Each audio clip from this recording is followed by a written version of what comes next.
until the first results roll in. How are you feeling? It's a little nerve-wracking, I know, but I thought I would share something cool with you.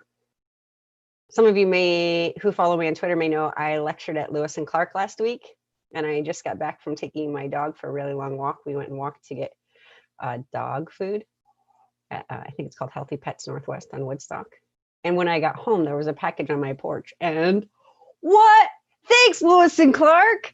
I love my new sweatshirt from the students at Lewis and Clark. And I told my team I was going to do that big reveal. So that is the big reveal of this campaign cycle. My new Lewis and Clark sweatshirt, thanks to the students over there in Pacific Rim Studies, where I lectured last week. So that said, we are excited tonight because we have a visit from my field director. I shouldn't say my field director. He's the field director for the Sarah 2020 campaign, which is so much bigger than me. Dylan, are you here with us? Hello, Sarah. Hi. Hi. So welcome to the live stream. Hello, internet. What do you think of my new sweatshirt? I think it's lovely. Is that a dog? That is a bulldog. Oh, I believe. I'm told. Anyway, if we are wrong, apologize. We did just get this sweatshirt 10 minutes ago in the mail.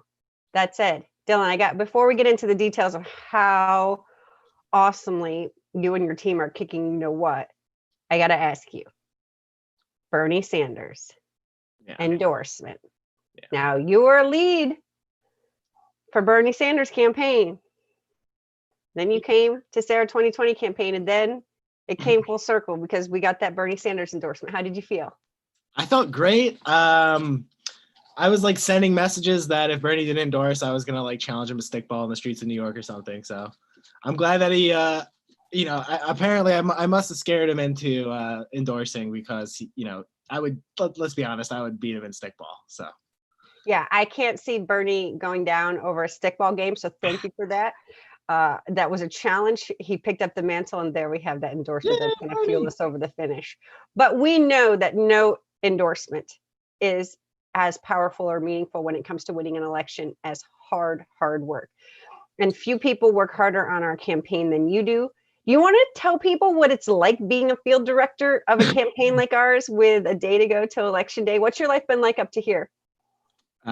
Really hectic and busy, and things change on a dime on campaigns. So I'm just really blessed to have the people on the team be super flexible and just be willing to change things on a dime and be super malleable when it comes to the shifting landscapes that are political field campaigns. So I feel fantastic today. I feel great going into tomorrow, and I'm really excited for election night, and I think we're gonna do this thing. So. Well, I sure hope so. I know that there are thousands, tens of thousands, and potentially hundreds of thousands of Portlanders who share that sentiment with us. You want to talk a little bit about how remarkable you find this particular mayoral campaign? I mean, you've worked on a lot of campaigns, including national. So what does it mean to be on a mayor's race where you're seeing what you're seeing with regard to our field effort? It's amazing to me that there are so many people that are getting involved in local races and local politics. I think after 2016, there was kind of a wake-up call to a lot of people. And I think Bernie running the first time really activated a whole new generation of progressives and young people to get involved in the political system and get involved in local politics. That's where your voice can be carried the furthest and the loudest. You have to start where you live. So it's just really inspiring to see how many people have come out and supported this campaign. I've never seen this much excitement. Like you've said, I've worked on a lot of campaigns, candidates and issues, and I've never seen anything like this in a local race before. So it's pretty astounding. And it's really just inspiring just to see so many people coming out for a local race like this. So it's awesome. Yeah, people are really tapped in, I think, to the potential of progressive leadership. And, Bernie didn't make it through at the national level, and neither did Liz. I think they were the two biggest progressives there. Maybe Julian Castro also was pretty progressive. But there's pent up demand for progressive leadership, in my estimation, and nowhere better to put that into place than local, if you ask me. Yep, I agree 100%, 1000%. What are you seeing on the phones? What are you hearing from people? Have most people voted? I heard that we're almost at, what are we at? 76%, 77% voter turnout right now for Multnomah County. I think that's right. I haven't ran the numbers since this morning. I think we're at like 73 last time I ran them, but I feel like we just had a 5 o'clock. Let me give you the update. 72.81 at 5. Yeah. So that's amazing. Yeah, I'm seeing a lot of really big youth turnout too, which is really just encouraging. I think if we want change, young people have to vote, and it seems like they're doing that this year, which is really exciting. So let's get it to 90. Let's get it to 100. Like, come on. Like, if you haven't voted, what are you doing? Go vote. It's so easy. Like, our local electoral expert says usually we have almost a third of people voting on the last day, but it's probably not going to happen tomorrow. But we could have another 20%. You think we get up to 92? I know our initial projections were that we'd be around 82. I'm thinking we come in around 85, 86. I hope that we can get to 99. Let's get to 99. Whoa, okay. So here's what you're going to do. Tell everybody how they can get involved and help you get that to 99. All right. So what you can do right now to help out on the campaign is we are calling through undecided voters, people that haven't voted yet in the city of Portland. If you want to get involved in that, you can sign up to volunteer at sarah2020.com/volunteer, and we'll get a notification. One of our field organizers or myself will reach out to you and get you all the things that you need to get on the phones and start making calls. What else can people do? Well, with 24 hours, you can come help us wave some banners tomorrow morning. We're going to be at like 12. Well, if you know where Benson High School is, we'll meet there tomorrow morning at 8, and we're just going to be like waving a banner over I-84 that says vote for Sarah. So that'll be fun if you want to just kind of have some fun with us outside. We'll be outside, masks on. 6 feet apart. Yeah, the banner's huge, so we're actually able to stand 6 feet apart and like hold it. So yeah, I remember doing that in the primary. It was pretty heavy. So folks can come to that. They can text their friends and family and tell them to make sure that they're voting and make sure they vote for Sarah. Yes, they can. They can text their friends and family, which I highly encourage.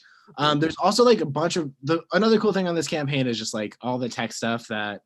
Like Chris is the man. I've got to give props to Chris for everything he does on this campaign. But if you go to sarah2020.com/dropboxes, you can find it's a short link, goes right to the Secretary of State's website, and you can find your closest ballot drop box. There's the hotline. If you have people that are still undecided, if you go to sarah2020.com/hotline, that feeds into our team, and we're able to kind of take calls from people if they're still on the fence or don't know enough about Sarah and want to learn more. But other things you can do, you can get on the phones. That's what we need. Tomorrow we're going to be, busy. There's going to be just inevitably people are going to have ballot problems. We're going to do our best to try to get people that haven't turned in their ballot yet that we've identified, make sure that they turn in their ballot. So if we have to bike around or drive around or sprint to their house or whatever, we're going to need help doing that. So if you just sign up, sarah2020.com/volunteer, this is it. If you wanted to volunteer on this campaign, you've got 24 hours to do it, and we can get you up and running. So they actually have 23 and a half right now, because I think we shut down at about 7 o'clock tonight, right? Tomorrow night. I can't.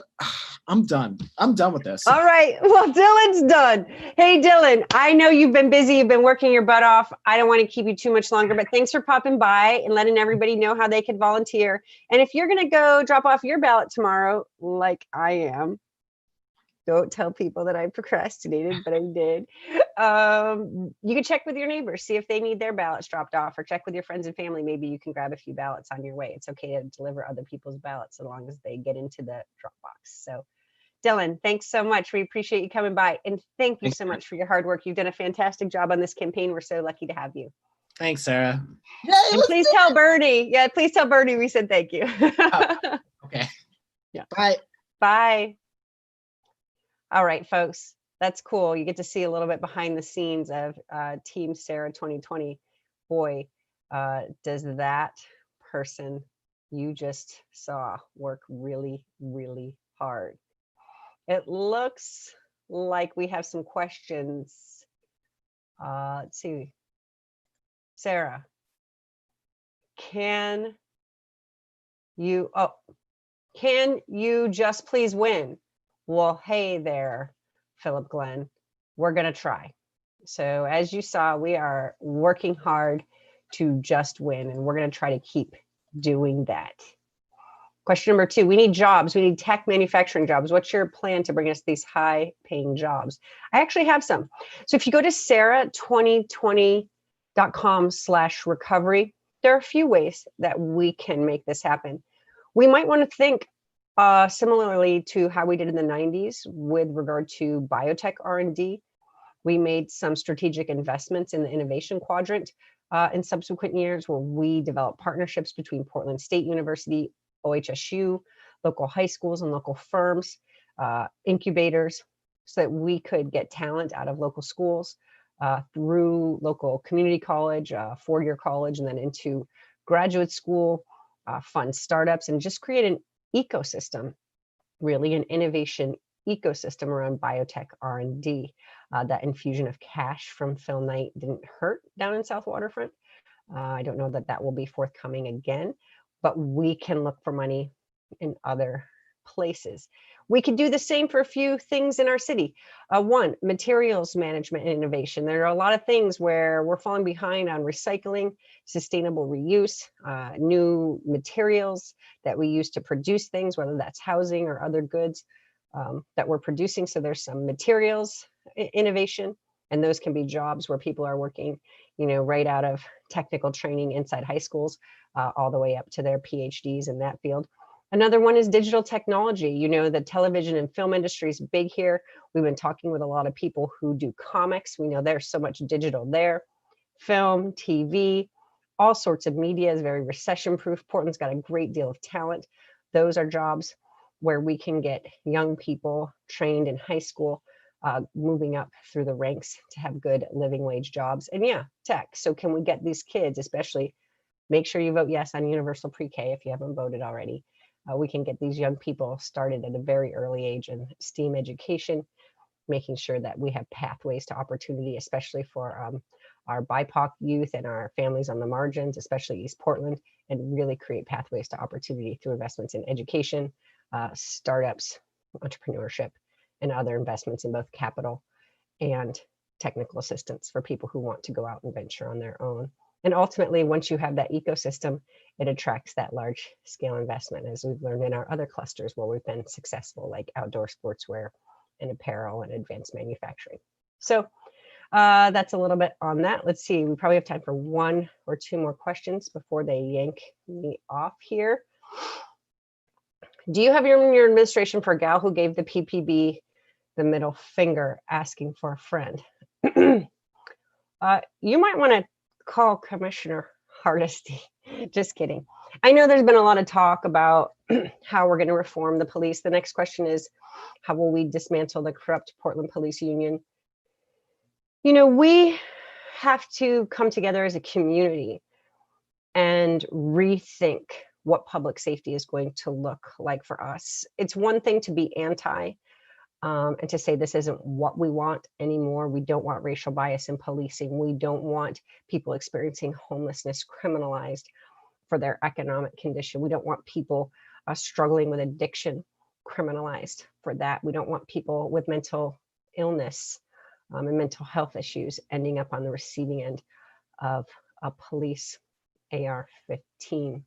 And so what we have to do, though, is come together as a community, use that city budget as a huge lever, and start to think about what we do want. I know that Portlanders tell me time and again that they want investments in the Portland street response, a non-armed, trauma-informed care response that's not police oriented. We know that when it comes to gun violence prevention, there are a lot of people who are trying to say that it's the drawdown of the gun violence prevention team that's actually causing the increased gun violence that we're seeing in our streets this summer. I don't buy it. What we need to do is make sure that we're getting our resources to the community-led efforts that are underway, upstream efforts that help stabilize families, help stabilize communities before the violence happens, and make sure that those contracts are going to our community members who have the lived experience to work with youth, especially in our communities, whether they're returning individuals after being incarcerated, or maybe people who have been involved in gang life and have escaped and are now on the upside of that and working to make improvements in their community based on what they've learned. Those are the types of people that we should be funding and empowering. And if you take a look at my gun violence prevention plan, that's something that we can work on together. So those are just a few ideas of ways that we can start to work on this together. I hope that you'll join me in supporting Commissioner Hardesty's police reform ballot measure. I forget the number. I think it's 26217. There are a lot of them. Forgive me if I got that wrong. But please, whatever you do, make sure you vote. And don't forget to turn in that ballot. Take care. I'll see you all here in about 24 hours. We'll either be really, really happy or a little bit down. But in any case, there'll be lots of work to do on Wednesday. Bye-bye, everybody.